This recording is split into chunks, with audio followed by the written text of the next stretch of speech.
Don Williams, welcome back. Erica, good to be back.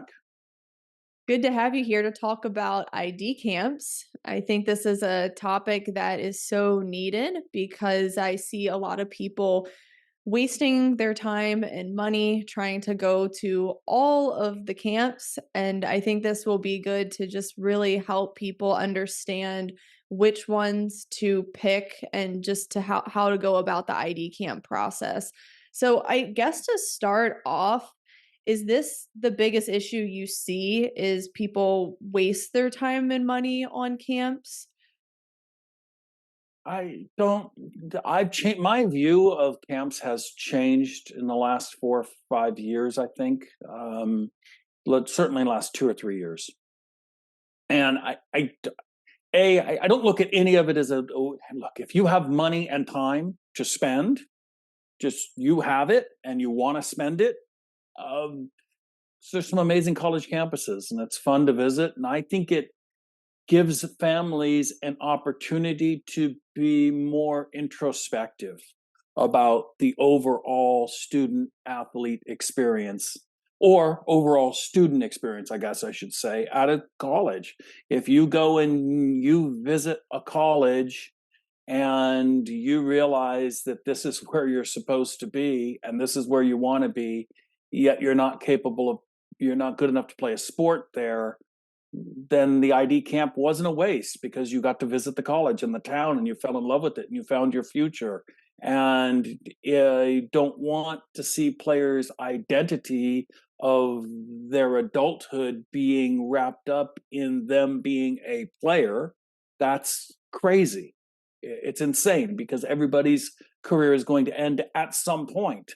So you can't have your identity wrapped up in being a player. You probably should be at a place where you're chasing your adult dreams that is going to lead you to the career that you want to have and meeting the people that are going to influence and shape your future and getting involved in the job market in a place where you think you want to be. All of those things the ID camp experience can help with. Now, my job is helping kids play soccer past high school. So when we're talking about soccer, yes, it's a waste of time for most kids the way that they chased most schools.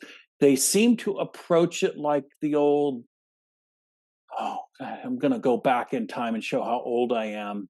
Um, Back in the 50s of Hollywood, there was this Lana Turner story where she went and sat in Schwab's drugstore and was having a soda there at the counter, and somebody came up and discovered her. Some producer, somebody discovered her, and she became Lana Turner, and she became very famous. And then there was this flood of people coming from the Midwest and from back east. Everybody's coming to Hollywood because they want to be discovered at Schwab's drugstore. And people started sitting in Schwab's drugstore just to be discovered. They wanted to be discovered. And I look at ID camps a lot like that. Just, I'm going to show up and I'm going to play soccer and Stanford's going to love me and they're going to take me under the, and they have this whole dream scenario played out in their head. Yet the kid's never been part of the national team and the kid's never been part of the system where the Stanford players are coming from. And they aren't the quality of the Stanford players.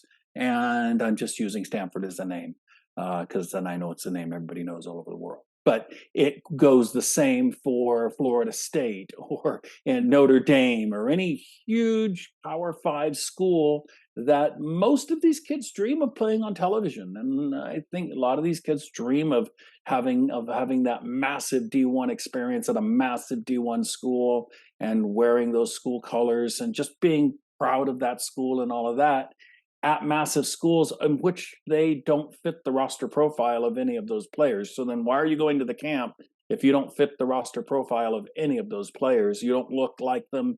You don't have the background they come from. You resemble them in no way, shape, or form. And yet I'm going to be the one that gets picked out of 3,000 kids and gets discovered. You're the seventh best player on your fourth place team in the second best league in the country. In other words, you're bang on average. and you're going to go chase the best of the best of the best. Well, we should always chase the best. Good. My advice to kids then is go to one of those camps. If your dream is to be in California, go to the Berkeley camp, go to the Stanford camp. You want to go down south, go to the USC camp or the UCLA camp or whatever. And if all three of those schools reject you, you have a general idea of exactly where you don't fit. So go ahead and go. I mean, for people that insist that nobody has any business telling anybody what camps they should or should not be going to, my answer is then go to the camps. We will find out, because what will happen at a camp is if you are like something that they don't have on their roster, they will pick you up. They will approach you. Oh, we don't have a striker like you. We don't have a center back like you. But if you are the same as number 27, in other words, the player who doesn't travel and doesn't play on their roster, why do they need another number 27? What they need is a number 1 through 15. They need players that will impact them now. And especially with what looks like roster caps coming in at Division One at 28, looks like the number. What's what we think. There is going to be less room, top to bottom, for developmental players. Well, this player we really like, kind of a localish kid. We know who they are. We've tracked them for years. We like them, but they won't be ready till their junior year. So we will bring them in and we will roster them, but they won't get to play probably till later. Maybe they develop, but we really like this kid. They're just not ready yet. And it's going to take a couple of years for them to catch up to speed. Those players are not going to be able to go from being a freshman into Division One. They may have to go junior college to that level, Division One. In other words, go get those 2 years of experience that coach was talking about that you needed, and then transfer into that school as a junior is going to be a more common pathway. Or go to the NAIA school that you can get into and be honest with the coach and say, if things go well and I'm an All-American, I do plan on moving on. Do you support me, coach? Most coaches would say, well, yeah, if you're an all-conference player or an all-regional player, an all-American player, of course I'll support you and I'll help you. But again, if you're the 12th best player on our 4th place NAIA team in our, fifth ranked conference in the country, why are you talking about transferring to Notre Dame? You're maybe the 20,000th best player out of 40,000 in the country. In other words, you're not the best and you're not the worst. And I think that's where most kids fit. I think most kids going into college are going to be somewhere between the 20,000 and the 40,000th best player in the country. Most of them are not going to walk into college as freshmen and be a starting 11 player. Most, not all, of course, there's exceptions always. But I'm talking about the vast majority.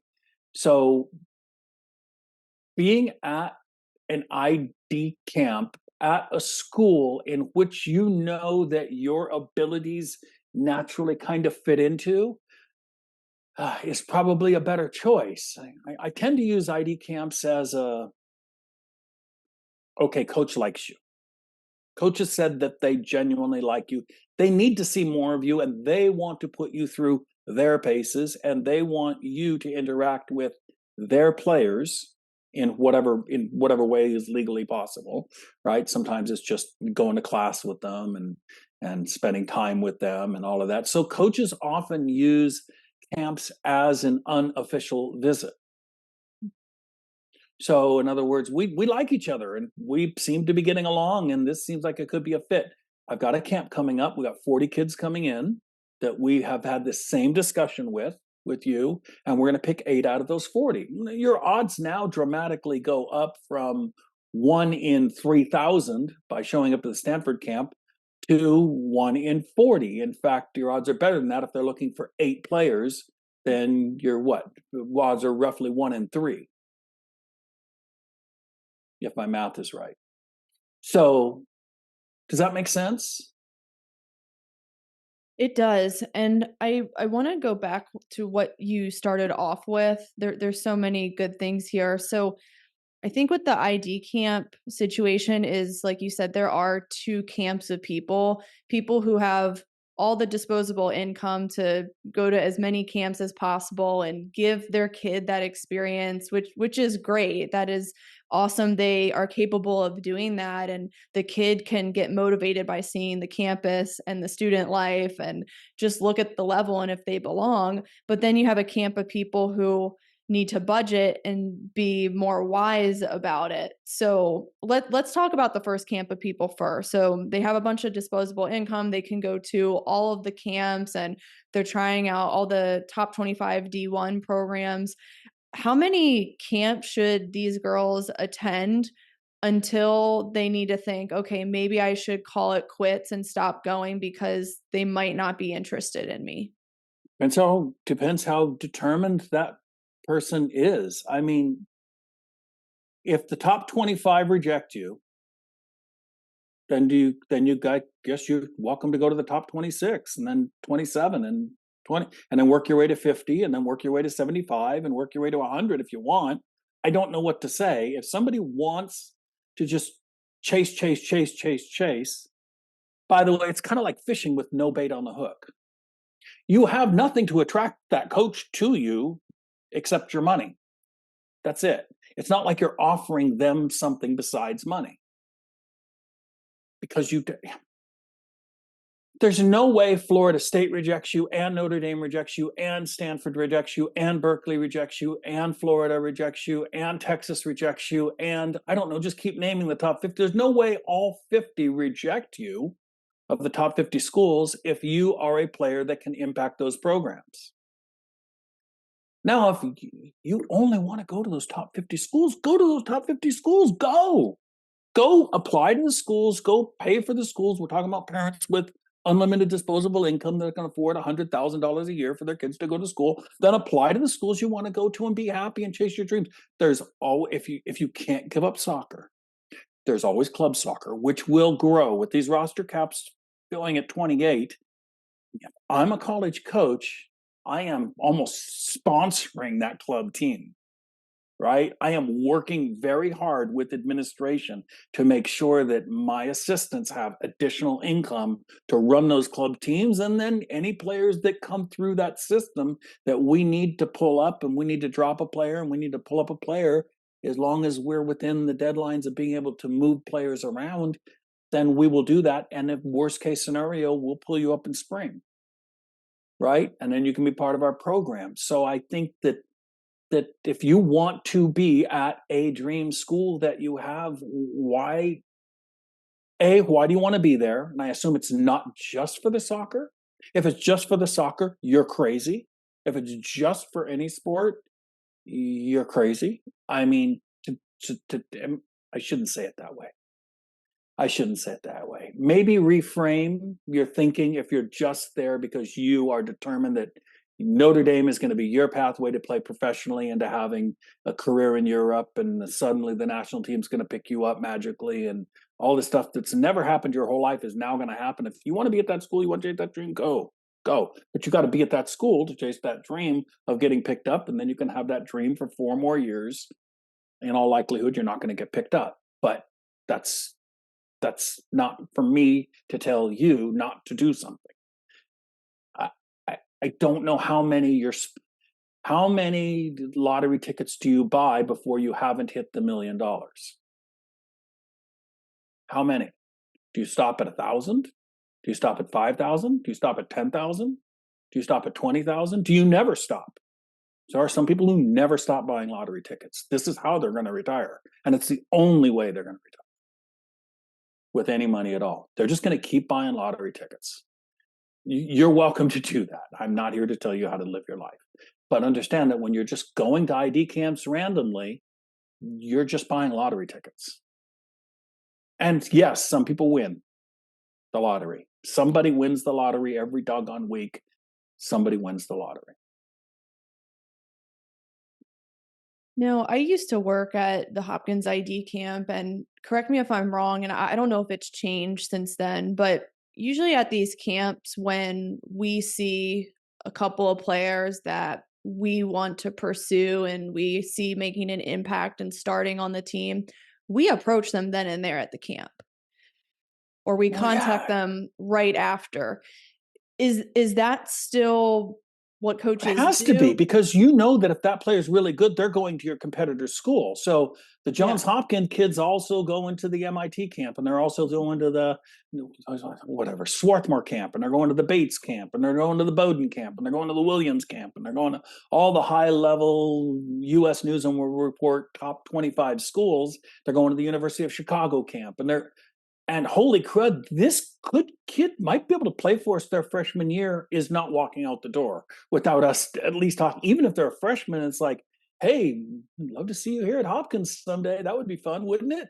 Wouldn't you like to be here? You can drop subtle hints. You don't have to recruit a kid to begin subtle hints. Hey, keep us informed of your games, and we'd love to see you more. You're going to be amazing.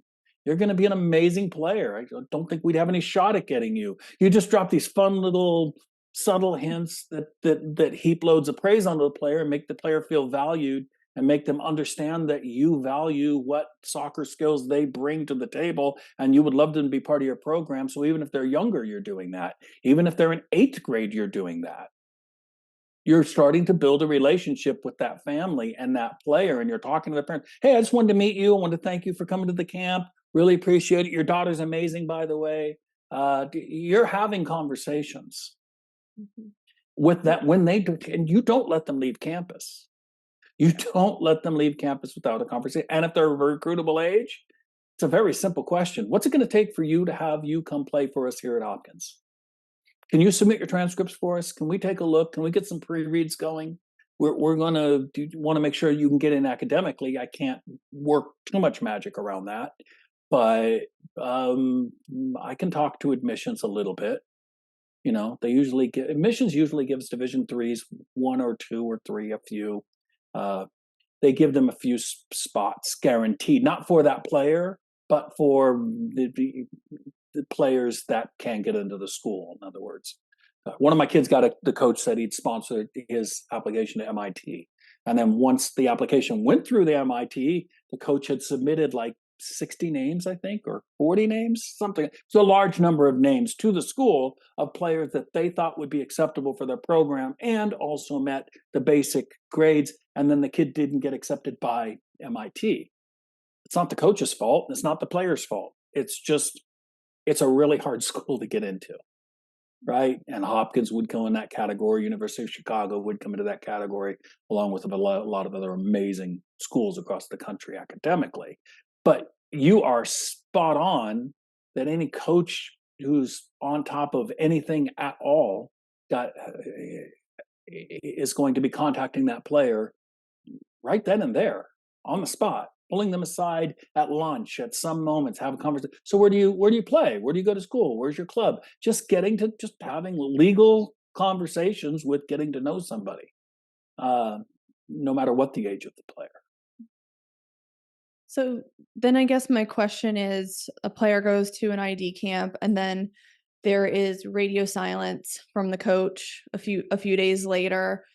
Does the kid reach out to that coach, or is it just assumed that they weren't that into you? Or should the kid maybe go to another camp down the road because maybe the coach missed them and they didn't have their best day? Like, what should a player do in that situation when there's radio silence?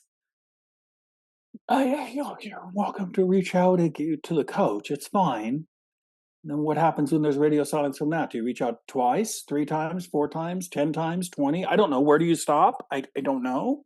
But there are times, I suppose, when I know there are times where me as a coach forgot about a player that I didn't want to forget about. If that makes any sense. I just said it's not possible for a coach to forget about a great player, and I say there are times when I've done that. It's because we get hit with 1,000 emails a week at certain schools, right? And so it's a lot. And then you're getting hit with DMs through all the social media apps, and you're getting hit with texts and phone calls, and just yes, we do forget. Can't believe I forgot about that kid. Cannot believe I forgot about that kid. That's insane. Did you or assistant? Did you follow up? No, I didn't follow up. Doggone it! You should have followed up. Okay, I'll do it. That stuff happens, so it's nothing wrong with the player reaching back out. But just know that if you could be a starter for that team, they are not letting you walk off campus. Now, not that they don't need another 37 for their roster. They might need another 37 for their roster. We're talking about the non D1 roster cap 28, all talking about all the other schools in the country. So the other 1,300. They probably, if they think that you can start for them, they're probably going to approach you right away. If they don't get a hold of you, it's probably a sign, but you can make sure it's a sign by doing a quick follow up. And yeah, if you went to the camp and you had the flu and you played horribly because you were heaving every 20 minutes and you had no energy and you need to go back and show them what you can do, then yeah, I guess go back to the camp. But if you were healthy and you gave it your best performance, I don't know. I don't know how I feel. We'd have to talk to Dan Abrahams with psychology about this one. I don't know how I feel about a player, and I'm talking about as a coach, when a guy, I was nervous. I didn't play well today. I was nervous. So what are you going to do in the playoffs when there's 10,000 people in the stands and the national championship's on the line? You can't even handle an ID camp. I'm going to trust you to win me a national championship? I don't want you part of my team. What happens when the crap hits the fan? If you can't perform under pressure, I don't know what you're 18 years old or 17 years old or 16 years old. How many years do I wait for you to be able to perform under pressure? So I always hated that as a coach, again, as a coach. As a parent, I get it. As a player, I get it. But I'm talking about as a coach. I hate that excuse, and I don't think I want that player. But that's just me. That's just me. I just don't think that that helps me. I didn't perform well today. What is that? What is that? You got your chance. So it's a lot like used to. Do you ever used to watch American Idol? Did you ever watch that show when it Oh first came yeah. out? And you know the tryouts where the guy's voice cracks and they forget the lyrics and they do the silly tryout thing beforehand. It's like, well, can I get another chance? No, you got your chance. What do you want? If the stadium is filled, in other words, if the audience is there and they're watching you and they're paying attention to you and you forget the lyrics and your voice cracks and you can't hold a note, whose fault is that? And how many chances is it the responsibility of the people who paid for the performance to go back and pay again to watch your performance to give you a second opportunity? Because it's only fair. Everybody deserves a second chance. So I'm going to go pay money to watch a performer and they put on a horrible show because they weren't feeling well. They didn't feel good. And then I'm going to give them a second chance and pay them again on the chance that they perform another horrible show. I'm not doing that. I'll say that was a bad concert and I'm not going back to see that person in concert. I'll listen to their albums. Much better. They're terrible in concert. I don't know how many chances a coach is supposed to give somebody. But if you want to give them your money, they're more than happy to take your money. They need it. They do. They need it. Coaches are underpaid. Coaches are underpaid. College coaches in soccer are generally severely underpaid. I'm not talking about SEC coaches. I'm talking about the rest of the country, not the 12 or whatever the number there are SEC coaches. Yeah, so they're more than happy to help you there. But and look, I don't understand a player who won't go to an ID camp and can't find 5 minutes to shake a coach's hand and say, do you see me playing for you here at Georgia State? Do you see that even being a remote possibility? Or if not, what level do you see me more realistically playing at? Players are scared for that feedback. They don't want to ask. They would rather pay a coach and go to 5 different camps and then say, that coach never gets back to me. It's their fault. Rather than take the responsibility to walk up to the coaching staff and ask for the truth. What am I missing? Tell me what I'm missing. What can I do to get better? Tell me what you see I miss. Look, you're just not fast enough. You're just not quick enough. First touch isn't good enough. You don't have a left foot. All of our players on the field, all 11 of them have to be able to pass with their left foot too. And you didn't, every time you tried, it went out of bounds or whatever the issue is.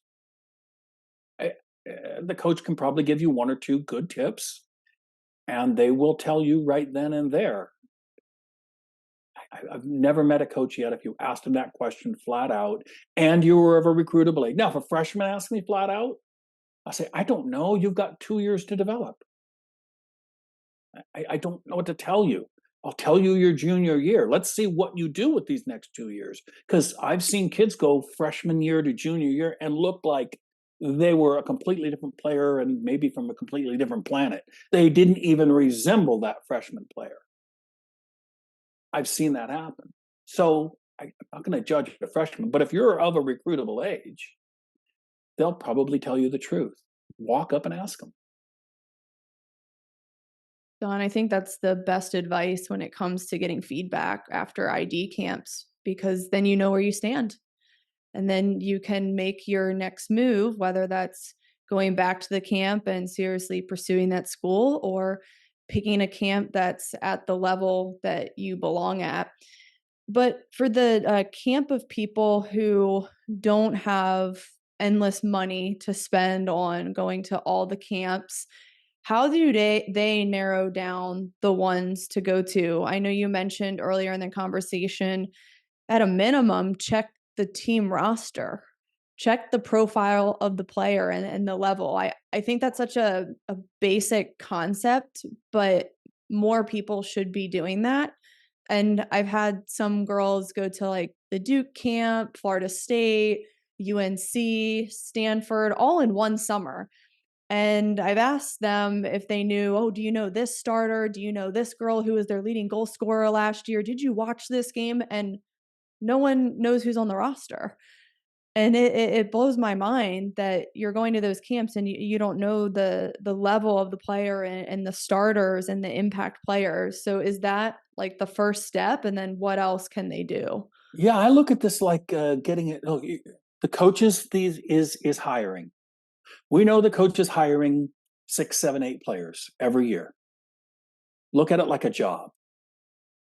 I would never dream of going to the job interview without looking up the AD's background. What schools have they been at? What's the president's background? I think I got one of my jobs because the president worked at Chabot College and I worked at Chabot College. We had something in common. And I brought that up in the interview. I made sure that they knew that I had something in common with the president. I made sure that I knew what the athletic director's playing background was, what sports they played in school, right?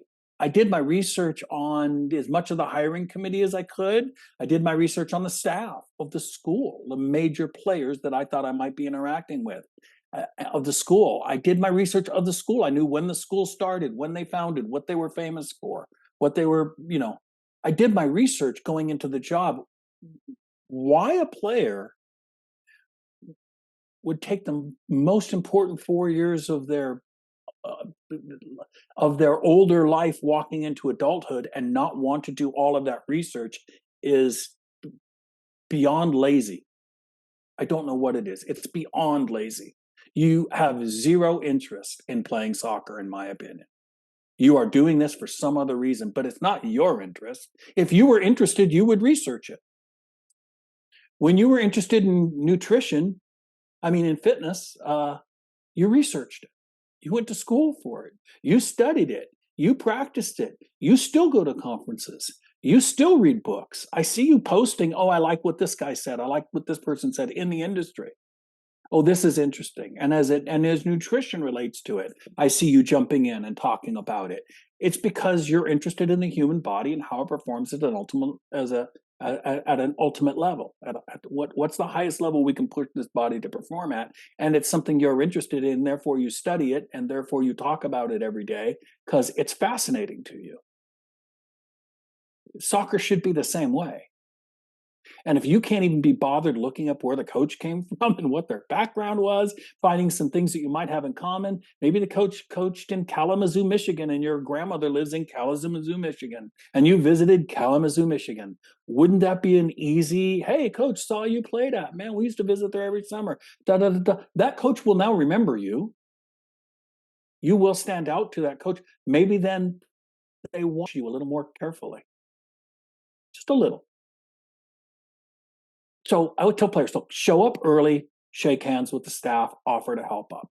Don't be the first one to check in, second one to check in, third one right away. And then do not put on your earbuds and hang out on your iPhone until the coach says, we're ready for the camp to start, everybody come in. What the hell? Put your doggone phone away, put the music away, ask for help. And if the coach doesn't need help, grab a ball and start juggling. Show them how good you can juggle. Do something to stand out. Every time players come in, introduce yourself to those players. You might be on their team. You might need to go, hey, Jane, squeeze over. Hey, Jane, push up. Wouldn't it be nice to know who Jane was and what her club was and where she came from? Just a little bit, right?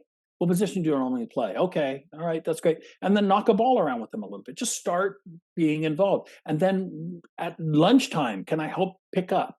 And come back early from lunch. Can I help you? Then when it's done at the end of the day, help pick up cones. Don't even have to ask, can I help pick up cones? You can see that they're picking up cones. You can just start copying them and doing what they do. Then you hand them the cones and then shake their hands and ask them the simple question, hey, coach, do I have 2 minutes with you, 3 minutes? Is there any way that I see you playing for me? Now, before all that, I think you probably should watch the team play some games, preferably in person, but at minimum on television or YouTube, whatever, right? So at minimum, you should be watching the players in your position for those teams in those conferences, seeing what their style is, seeing how they play, seeing what they do. And then when you go to the camp, you'll be better prepared to imitate or show them that you can play within their style. Before you go to the camp, then you'll have a better idea. And at least for our clients, we have clients that just go to camps just like some of your clients do, like you were discussing. They just go. Got one dad right now, just the boy, they're going to every big name you did against our, told them, stop it. She's not of that level. They don't want to listen. That's fine. Then we fall into the earlier category I talk about. They have unlimited time, unlimited money, family vacation time, enjoying it, being together, discovering different schools, having fun. If that's what the family wants to do for fun, I no problem with that. I'm doing no issue. But for the other ones you're talking about, have a relationship with those coaches of some sort and be invited. I mean, genuinely invited, not the mat. You can tell if you can just insert any kid's name and any club name into the same email and it still works, it still makes sense, then that's a form letter. I mean, that's a database program. Inserting a name and a club name and whatever, grabbing from the database fields and inserting them into the letter. That's likely what that is. But if you've had a phone conversation with the coach and they said, and by the way, we have a camp coming up, I really would like you to be there if you're serious about our school. That's kind of the words you're looking for. Now those are the camps you should go to, and make sure you enter again, coach, I'm reminding you that we talked on the phone last. Yeah. How's great? How's your mom? How's your And then we begin a relationship. Yeah, I really like that, and it helps to narrow it down a lot more. Now, for the players who do have unlimited time and money, I mean, I would argue with the time perspective from a strength coach, one mistake I see girls making, especially of recruitable age, they go to all the camps in the summer after they just came off a 10 to 11 month ECNL season, and they first and foremost don't recover. They just go right into ID camp, so that can pose some injury risk.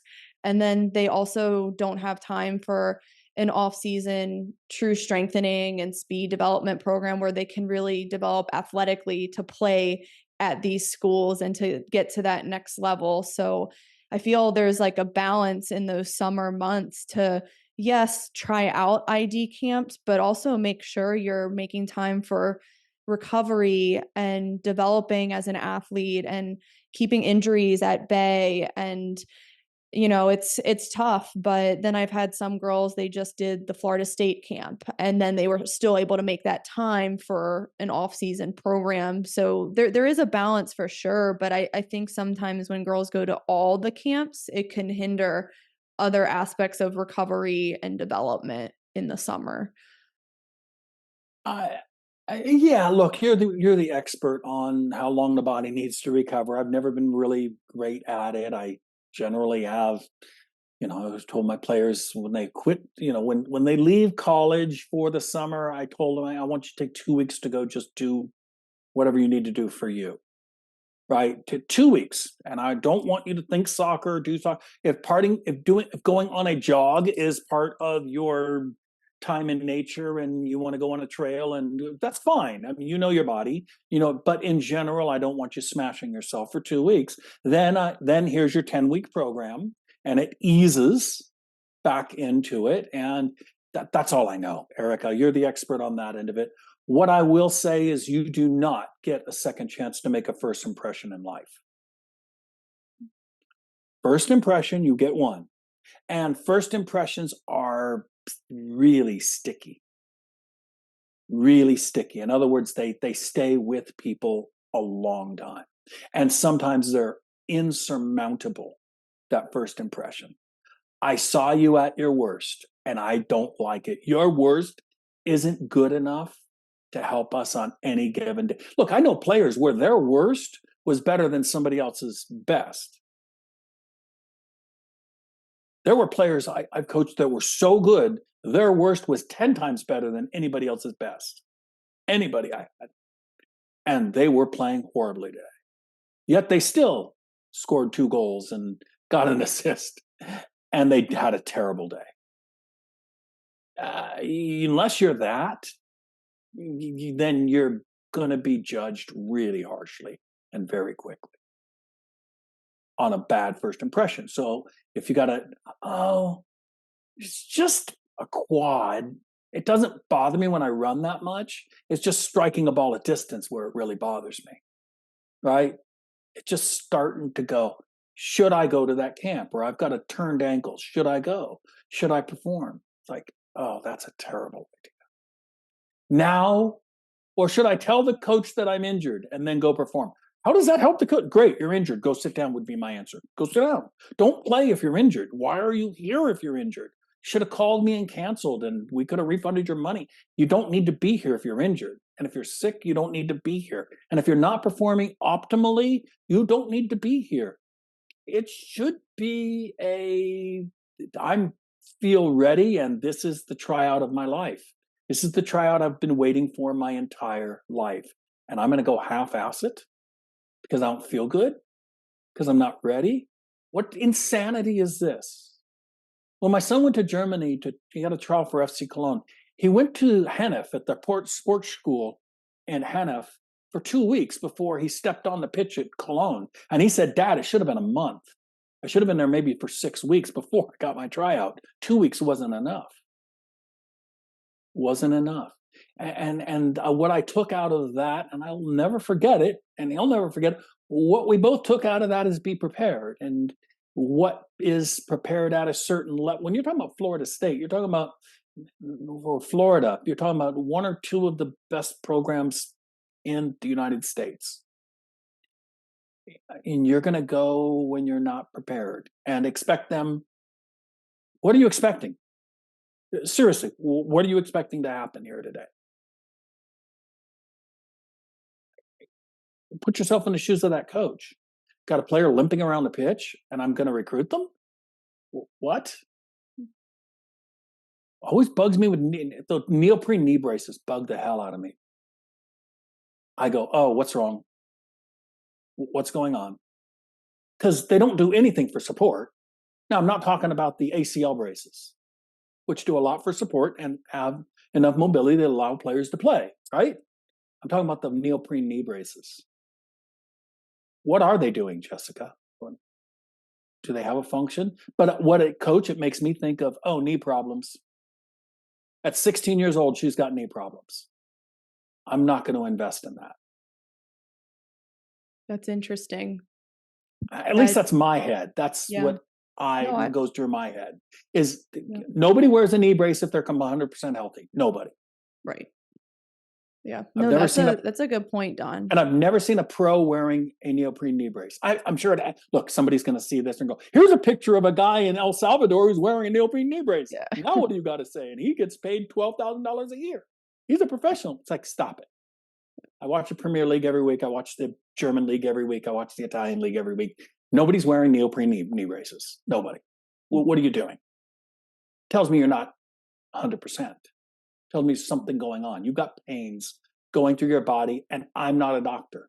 I don't know what those pains are, but am I going to risk my future and our team's future on a might be maybe healthy player sometimes? No. That is something to think about. I think with the knee braces, sometimes girls wear them because it mentally makes them feel better, but I can 100%. I get that. I've done that before too, but I also see the perspective of the coach at an ID camp who wants to recruit the healthiest players, and I can see them saying, "Oh, what's wrong with her? Is she okay? Like, why did she come here if she's not fully recovered and 100%?" So I'm glad you brought that up because that is something for people to think about and make a decision on because coaches do judge those things if we're telling the truth. Well, it's the same thing with the ankle taping, right? There are players who are convinced if they don't tape their ankles, they're going to turn their ankles again. Why not make the ankle stronger? Why not address the underlying issues? Because if a player walks up to me as a staff and my trainer and says, I need to get my ankle taped, I'm going, why? What's going on with the ankle? Or Oh, why nothing aren't you really. resting? Why aren't you Yeah, yeah, resting and recovering and why yeah, are yeah. you here? Oh, nothing. I just tape it before every. It's like, oh, okay, okay. Mm, You're that kid. Okay, you're that kid. I know that kid. I've seen those kids in the training rooms. It's like, why are you in the training room every day? mm. What is going on here? And then you come out to practice and you're in training room every day. And then I'll ask my trainer, what's going on? Yeah, I don't think there's really anything going, but she says it gives her more confidence and she says it helps. So I figured nothing wrong with it. It's like, yes, there's something wrong with it. It's a crutch. It's a crutch. Can we address the underlying issues if she's having ankle problems? What is the deal here going on? Right. And so it's the same concept. Our legs are our money in this business, right? I need those legs and hips. I need them being as close to 100% all the time. And some players are more durable than other players. And so when I see that, I do wonder, is this a one-time thing? And look, I've got 200 kids at my camp here. I don't have time to ask every kid what their issues are. Why are you being taped? Why is that on? I'm going to make assumptions. We all make assumptions as humans. Don't judge me for making assumptions. It's a logical assumption based on a lot of experience, right? It's a logical assumption. There's something wrong with that kid physically. Why are they here? Right. Yeah. So that's, like I say, you know more than I do about it, but that's just a coach's perspective, a harsh coach's perspective. I'm not the touchy feely guy. I'm let's get to business. We have a job to do. Let's go have fun while we're doing it, but we've got a job to do. And if I don't do my job, I get fired. So let's go. Right? It's coming from that perspective. Yeah, I definitely have my opinions on knee braces and ankle tape. I'm not a big fan of them, and that makes me think I should have a physical therapist and someone on for a separate episode on this topic. So you guys can look forward to that. But Don, this has been very informative. I'm just trying to think of anything else we didn't touch on with ID camps. Is there anything you can think of as some last few tips? No, I think the biggest tip that I gave is to demonstrate that you are an outgoing player, that you're different than everybody else. And I think it, I know it affects boys and girls, but I think there is something that I've noticed in the female athlete who really doesn't want to stand out. They really do just want to fit in with the girls, and they'd really don't want to get uncomfortable in raw, fresh, new social situations.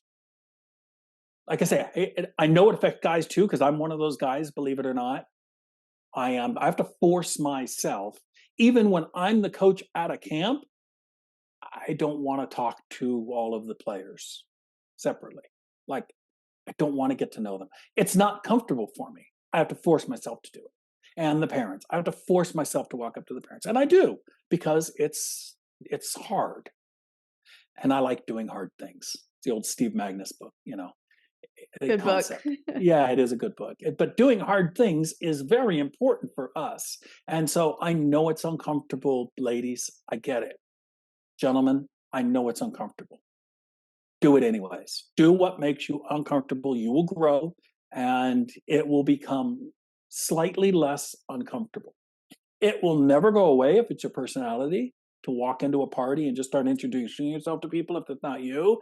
That feeling, uncomfortable feeling, will never go away, but it does become slightly less uncomfortable as you realize that I did it and I didn't die. I did it and nothing bad happened to me. In fact, people think I'm outgoing and gregarious and happy and joyful. And those are the kinds of people we want to hang around, not the mopers and the negatives and the sad sacks. And nobody wants to hang around that. Nobody wants to hang around a wallflower. A wallflower is never the life of the party, right? And when you're going to a camp, you need to somehow be the life of the party. When the coach says, everybody come in, why can't you be the first one in? When the coach says, everybody on the right post, why can't you be the first one in at the right post? Now, coach goalkeepers, I always tell goalkeepers, like, when they say we need somebody in goal, be the first one in goal. My Lord, don't go stand in line behind 9 other keepers. What is wrong with you? Be the first one in, and if coach needs something, go do it. Be the one to. If your play can't make you stand out, then something else about you needs to make you stand out, but you need to stand out. That's the whole point. We call them standouts. That's what we name them.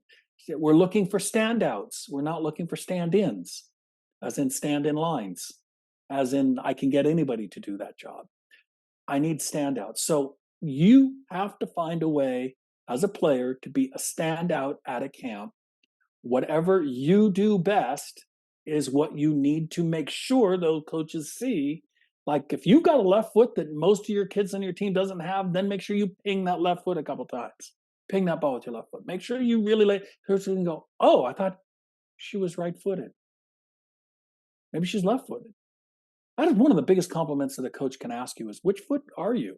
Right or left? I can't tell. That's what you want. So find ways to stand out. Maybe it's a hard tackle, right? Maybe you're a hard tackler. Don't blow some kids up, but they might get mad at me. Stop it. It's part of the game. Do it in the context of the game. I'm not talking about hitting a kid off the ball. I'm talking about winning that doggone ball and sending a message that ball goes past, player goes past, or never both. We're going to make sure that we win this thing. And if we don't, it's fair. And maybe it's a foul. Fouls are part of the game. Nobody says you can never commit a foul. Stop it. Fouls are part of the game because we're playing hard. And so, whatever it is, maybe you're a great header of the ball. Then make sure that holy crud, look at her rise in power for that ball. She can articulate her body in midair and get that extension and that pop. Wow, that's athletic. I like it. And then they start to watch you. I wonder if she can play with the left. What if she can play out on the left? Hey, Janie, move over to the left, please. Wow, she can look at that coach. She can play over on the left too. She started in the middle. She can play over on the left. We're always short players on the left. Maybe she'd be worth picking up. She could play 2 or 3 different positions for us. Stand out. These 5-yard, 10-yard negative passes, positive. It's like, oh, my daughter. I know my daughter doesn't score goals. She's a center mid, and she doesn't score many goals. She's the one that sets everybody else up for goals. How many assists does she have this year? 8? What? The way you talk about her, she should have 42. She can give me 42 assists, it's fine. But if she's giving me 8 assists and 0 goals as a number 8, you can't be going to camp like that. You can't go to a camp and not score goals at some point. You can't go to a camp and not make hard tackles at some point and expect to be picked up. Something that's spectacular. All right, I think that about wraps it up, Don. This has been amazing, and I'm just going to call this a crash course for ID camps. And I think we touched on most of it. But if you guys have any questions, feel free to leave a comment below or reach out to Don Williams. I'll include all of his links in the caption below. So follow up if you need. And I will see you guys on the next episode.